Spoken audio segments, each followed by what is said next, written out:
This is a reading of Don Quixote by Miguel de Cervantes, Chapter 9,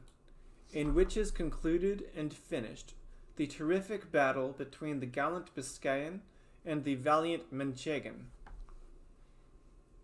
In the first part of this history we left the valiant Biscayan and the renowned Don Quixote with drawn swords uplifted, ready to deliver two such ferocious, slashing blows that if they had fallen full and fair, they would at least have split and cleft them asunder, from top to toe, and laid them open like a pomegranate. And at this so critical point in delightful history came to a stop and stood cut short, without any intimation from the author where that was missing was to be found. This distressed me greatly, because the pleasure derived from having read such a small portion turned to vexation at the thought of the poor chance that presented itself of finding the large part that, so it seemed to me, was missing of such an interesting tale. It appeared to me to be a thing impossible, and contrary to all precedent, that so good a knight should have been without some sage to undertake the task of writing his marvellous achievements, a thing that was never wanting to any of those knights errant who, they say, went after adventures. For every one of them had one or two sages, as if made on purpose, who not only recorded their deeds, but described their most trifling thoughts and follies, however secret they might be, and such a good knight could not have been so unfortunate as not to have what Platir and others like him had in abundance. And so I could not bring myself to believe that such a gallant tale had been left maimed and mutilated, and I laid the blame on time, the devourer and destroyer of all things, that had either concealed or consumed it. On the other hand, it struck me that, inasmuch as among his books there had been found such modern ones as The Enlightenment of Jealousy and The Nymphs and Shepherds of Henares, his story must likewise be modern, and that though it might not be written, it might exist in the memory of the people of his village, and of those in the neighborhood.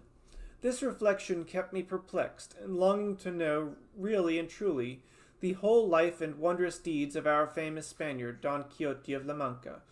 light and mirror of Manchegan chivalry, and the first that in our age and in these so evil days devoted himself to the labor and exercise of the arms of knight-errantry,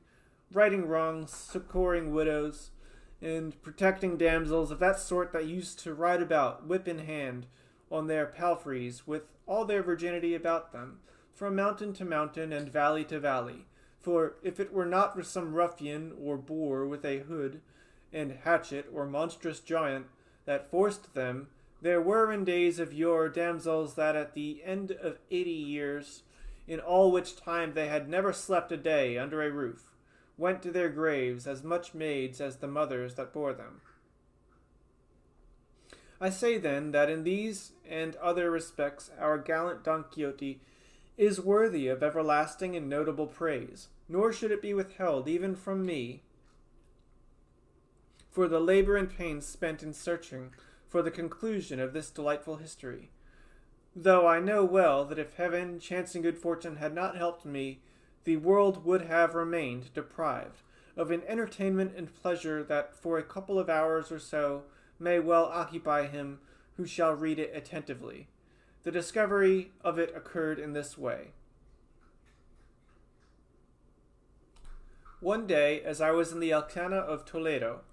a boy came up to sell some pamphlets and old papers to a silk mercer, and as I am fond of reading even the very scraps of paper in the streets, led by this natural bent of mine, I took up one of the pamphlets the boy had for sale, and saw that it was in characters which I recognized as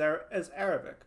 and as I was unable to read them, though I could recognize them, I looked about to see if there were any Spanish-speaking Morisco at hand to read them for me. Nor was there any great difficulty in finding such an interpreter, for even had I sought one for an older and better language, I should have found him.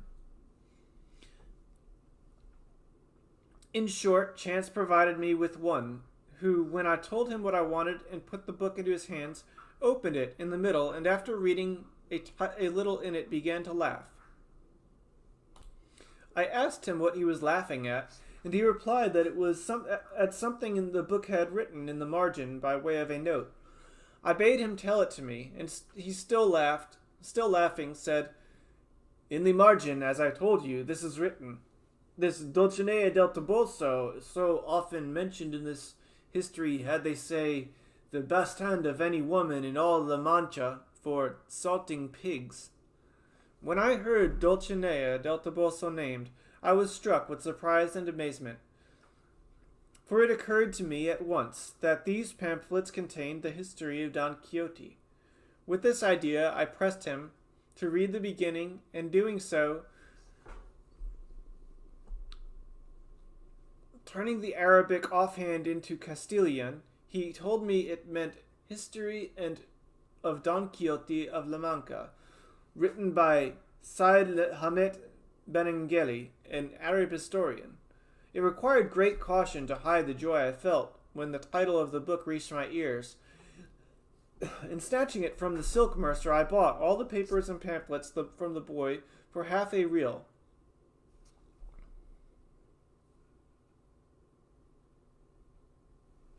And if he had had his wits about him, and had known how eager I was for them, he might have safely calculated on making more than 6 reals by the bargain. I withdrew at once with the Morisco into the cloister of the cathedral, and begged him to turn all these pamphlets that related to Don Quixote into the Castilian tongue, without omitting or adding anything to them, offering him whatever payment he pleased. He was satisfied with 2 arrobas of raisins and 2 bushels of wheat, and promised to translate them faithfully, and with all dispatch. But to make the matter easier, and not to let such a precious find out of my hands, I took him to my house, where in little more than a month and a half he translated the whole, just as it is set down here. In the first pamphlet, the battle between Don Quixote and the Biscayan was drawn to the very life. They planted in the same attitude as the history describes, their swords raised, and the one protected by his buckler, the other by his cushion, and the Biscayan's mule so true to nature that it could be seen to be a hired one, and a bowshot off. The Biscayan had an inscription under his feet which said, Don Sancho de Azpeitia, which no doubt must have been his name, and at the feet of Rocinante was another that said Don Quixote. Rocinante was marvelously portrayed, so long and thin, so lank and lean, with so much backbone and so far gone in consumption that he showed plainly with what judgment and propriety the name of Rocinante had been bestowed upon him. Near him was Sancho Panza, holding the halter of his ass, at whose feet was another label that said Sancho Zanzas, and according to the picture he must have had a big belly, a short body, and long shanks, for which reason no doubt the names of Panza and Zancas were given him, for by these 2 surnames the history several times calls him. Some other trifling particulars might be mentioned, but they are all of slight importance and have nothing to do with the true relation of the history, and no history can be bad so long as it is true. If against the present one any objection be raised on the score of its truth, it can only be that its author was an Arab, as lying is a very common propensity with those of that nation, though, as they are such enemies of ours, it is conceivable that there were omissions rather than additions made in the course of it. And this is my own opinion, for where he could and should have give freedom to his pen in praise of so worthy a knight, he seems to me deliberately to pass it over in silence, which is ill done and worse contrived, for it is the business and duty of historians to be exact, truthful, and wholly free from passion, and neither interest nor fear, hatred nor love, should make them swerve from the path of truth, whose mother is history, rival of time, storehouse of deeds, witness for the past, example and counsel for the present, and warning for the future. In this I know will be found all that can be desired in the pleasantest. And if it be wanting in any good quality, I maintain it is the fault of its hound of an author, and not the fault of the subject. To be briefed, its second part, according to the translation, began in this way. With trenchant swords upraised and poised on high, it seemed as though the 2 valiant and wrathful combatants stood threatening heaven and earth and hell with such resolution and determination did they bear themselves. The fiery Biscayan was the first to strike a blow, which was delivered with such force and fury that had not the sword turned in its course, that single stroke would have sufficed to put an end to the bitter struggle and to all the adventures of our knight. But that good fortune, which reserved him for greater things, turned aside the sword of his adversary, so that although it smote him upon the left shoulder, it did him no more harm than to strip all that side of his armor, carrying away a great part of his helmet with half of his ear, all which with fearful ruin fell to the ground, leaving him in a sorry plight. Good God, who is there that could properly describe the rage that filled the heart of our Manchegan when he saw himself dealt with in this fashion? All that can be said is, it was such that he again raised himself in his stirrups, and grasping his sword more firmly with both hands, he came down on the Biscayan with such fury, smiting him full over the cushion and over the head, that even so good a shield proving useless, as if a mountain had fallen on him, he began to bleed from nose, mouth, and ears, reeling as if about to fall backwards from his mule, as no doubt he would have done had he not flung his arms about its neck. At the same time, however, he slipped his feet out of the stirrups, and they unclasped his arms, and the mule, taking fright at the terrible blow, made off across the plain, and with a few plunges flung its master to the ground.